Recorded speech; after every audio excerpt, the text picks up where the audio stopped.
अगर आप एक पाइथन डेवलपर हैं तो एक वेब एप्लीकेशन बनाना आपके लिए बहुत ज़्यादा मुश्किल नहीं होगा, क्योंकि पाइथन में इतने सारे फ्रेमवर्क्स हैं जिसके हेल्प से बैकएंड एप्लीकेशन या फिर एक फुल स्टैक वेब एप्लीकेशन बनाना पाइथन में बहुत सिंपल हो जाता है।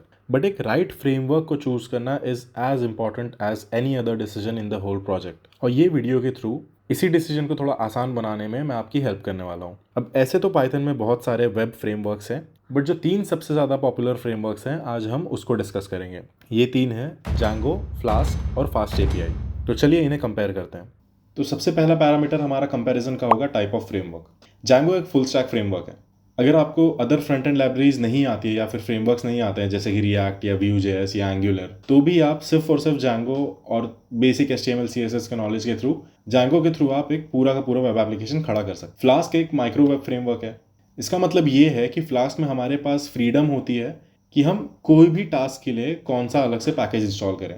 फ्लास्क बहुत ही बेसिक से फीचर्स के साथ हमारे पास आता है और बाकी सारी जितनी भी हमें एक्स्ट्रा फीचर्स चाहिए होते हैं उसके लिए एक्स्ट्रा पैकेज रिक्वायर्ड होता है, तो इसलिए वो एक माइक्रो फ्रेमवर्क है। फास्ट एपीआई एक असिंक्रोनस फ्रेमवर्क है, यानी कि ये बाय डिफॉल्ट असिंक्रोनस टास्क को सपोर्ट करता है। ऐसे तो फ्लास्क और जांगो में भी असिंक्रोनस टास्क हम कर सकते हैं, बट उसके लिए हमें अलग से एक्सटर्नली पैकेज इंस्टॉल करने होते हैं। अब रही बात कोर फीचर्स की, तो इनबिल्ट जांगो में सबसे ज़्यादा कोर फीचर्स होते हैं। सबसे पहले तो full stack development inbuilt supported होता है, रेस्ट एपीआई डेवलपमेंट होता है, ORM यानी कि ऑब्जेक्ट रिलेशनल मैपिंग। इसका मतलब ये है कि आपको डेटाबेस से कनेक्ट करने के लिए डायरेक्टली SQL क्वेरीज लिखने की जरूरत नहीं है। हम सीधा सीधा पाइथनिक फॉर्मेट में भी क्वेरीज लिख सकते हैं, जो कि हमें डेटाबेस से वैसा ही रिजल्ट लाके देगी जो कि एक SQL क्वेरी लाके देती है। इसमें एक एडमिन पैनल भी होता है, जो कि एक इसका बहुत बड़ा USP है। एडमिन पैनल से डेटाबेस को ही हम एक GUI के थ्रू काफ़ी इजीली ब्राउज कर पाते हैं। Database schema migration, URL routing और SQL, SQLite, Oracle, PostgreSQL जैसे डेटाबेस का बिल्ट इन सपोर्ट इसमें पहले से ही होता है। फ्लास्क के अगर हम कोर फीचर्स देखें जो बाय डिफॉल्ट उसमें आते हैं, वो है रेस्ट एपीआई डेवलपमेंट और URL राउटिंग।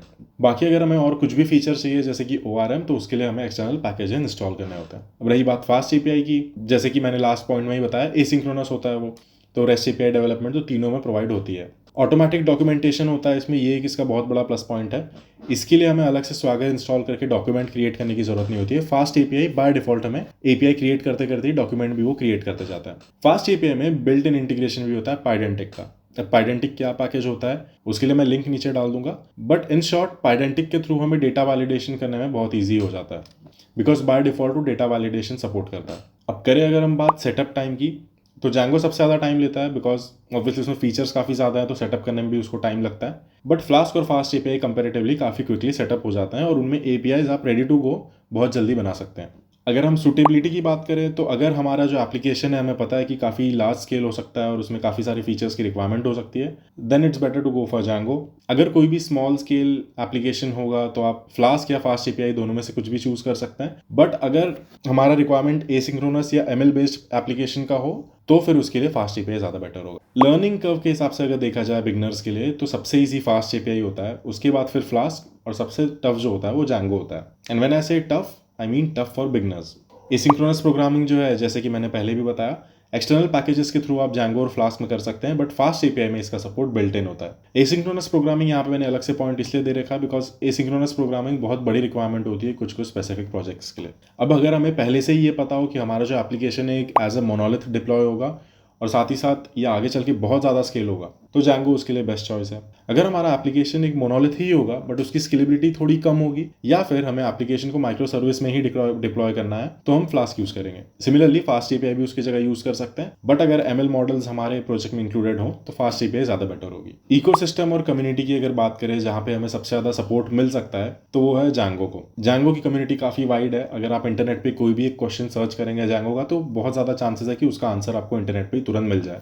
फ्लास्क भी वैसे ही काफ़ी पॉपुलर है, और इनफैक्ट फास्ट एपीआई भी काफ़ी पॉपुलर है। तीनों ही काफ़ी पॉपुलर फ्रेमवर्क्स हैं और तीनों के ही आंसर्स आपको बहुत इजीली इंटरनेट पे मिल सकते हैं कोई भी क्वेश्चन के। बट अगर कंपेयर किया जाए तो जांगो का सबसे ज़्यादा वाइब्रेंट कम्युनिटी है, फिर उससे थोड़ा कम फ्लास्क, और फिर उससे थोड़ा come fast API. Instagram, Pinterest, NASA, Spotify, Dropbox, ये सारी कंपनीज जो है जांगो यूज़ करती है। वैसे ही नेटफ्लिक्स, रेडिट, मोजिला, ये सारी फ्लास्क यूज़ करती है, और फास्ट एपीआई को माइक्रोसॉफ्ट और ऊबर यूज़ करते हैं। तो ऐसा नहीं है कि कोई एक इनमें से दूसरे से अच्छा है, बहुत सारी बड़ी बड़ी कंपनीज इन तीनों को यूज़ करती है depending on various use cases. अब ये तो इनके डिफरेंसेस हो गए, बट इन दी एंड अगर आपको फ्रेमवर्क चूज करना होगा तो वो चूज किस पैरामीटर्स पे कर सकते हैं उन पर डिस्कस करते हैं। अगर हमारा एप्लीकेशन एक फुल स्टैक एप्लीकेशन हो और हमारे पास ज़्यादा कोई भी फ्रंट एंड लाइब्रेरीज या फ्रेमवर्क्स की प्रायर नॉलेज ना हो, जैसे कि रिएक्ट या Vue.js, या फिर हमारा कोई एक जो एप्लीकेशन है वो बहुत ही लार्ज या फिर बहुत कॉम्प्लेक्स होने वाला है, या फिर यूज़र बेस्ड परमिशन की बहुत ज़्यादा रिक्वायरमेंट है, अलग अलग टाइप के परमिशंस अलग अलग टाइप के यूजर्स को देना हो, ऐसा अगर हमारा कोई प्रोजेक्ट का आर्किटेक्चर है, या फिर डेटाबेस इंटीग्रेशन की रिक्वायरमेंट है बट आपको उतना ज़्यादा जो है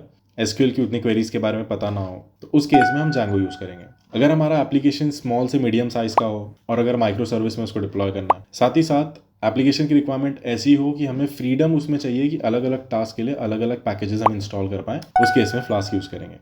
अगर हमें बहुत ही रैपिड डेवलपमेंट करना है अपने बैकएंड का, या फिर एसिंक्रोनस एप्लीकेशन की रिक्वायरमेंट हो, या फिर जो हमारा एप्लीकेशन हो वो स्मॉल टू मीडियम साइज हो बट उसका प्राइमरी फोकस परफॉर्मेंस हो, या फिर एक डेटा इंटेंसिव एप्लीकेशन हो, यानी कि उसमें बहुत सारे डेटा वैलिडेशंस, डेटा मॉडिफिकेशंस की जरूरत पड़े, तो उस केस में हम यूज़ करते हैं फास्ट एपीआई को। अब अगेन, ये कोई भी एक फ्रेमवर्क दूसरे फ्रेमवर्क से अच्छा या बुरा नहीं है। Ultimately everything boils down to your own choice. और अगर आप कोई एक पर्टिकुलर फ्रेमवर्क चूज कर भी लेते हो स्टार्टिंग में, तो आगे चल के ज़्यादा दिक्कतें नहीं आएगी। इन दी एंड जो भी टास्क आपको परफॉर्म करना होगा वो हो ही जाएगा, बिकॉज ये पाइथन है और पाइथन में सारी चीज़ें पॉसिबल है। बट हाँ, if you actually choose the right framework in the beginning itself, तो आगे चल के यही सारी चीज़ें जो है वो ईजी होते जाएगी।